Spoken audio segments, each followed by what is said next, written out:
Mi mayor bendición es conocerte, caminar contigo de la mano. Tú le das a la vida del humano un curso favorable. Mi mayor bendición es conocerte, caminar contigo de la mano. Tú le das a la vida del humano un curso favorable. Cuán bueno y maravilloso es caminar contigo, Dios viviente. En tu presencia hay plenitud de gozo, en ti se goza mi ser. Cuán bueno y maravilloso es caminar contigo, Dios viviente. En tu presencia hay plenitud de gozo, en ti se goza mi ser.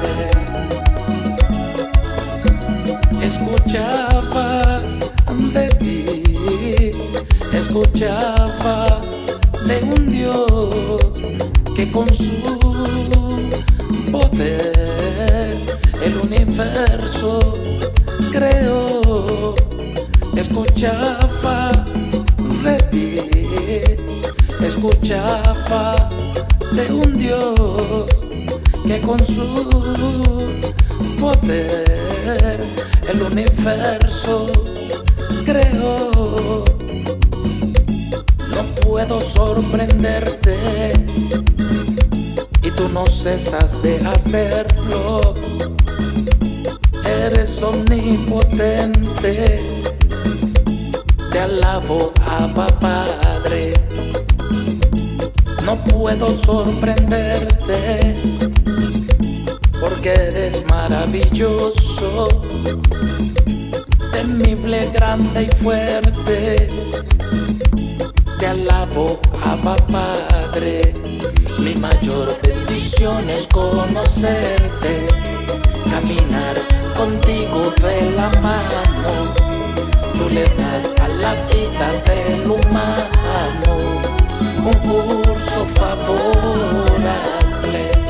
Mi mayor bendición es conocerte, caminar contigo de la mano. Tú le das a la vida del humano un curso favorable.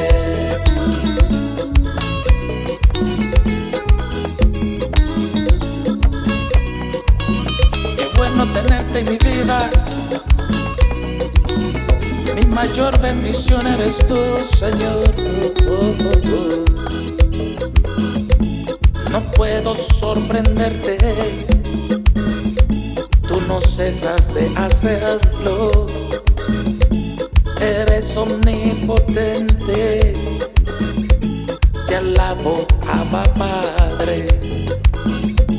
No puedo sorprenderte, eres maravilloso, temible, grande y fuerte.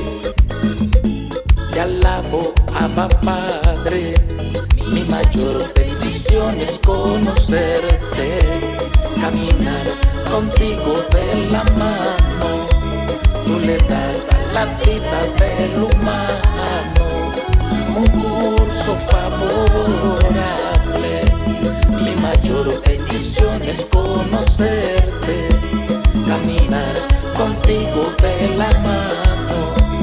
Tú le das a la vida del humano un curso favorable, un curso favorable.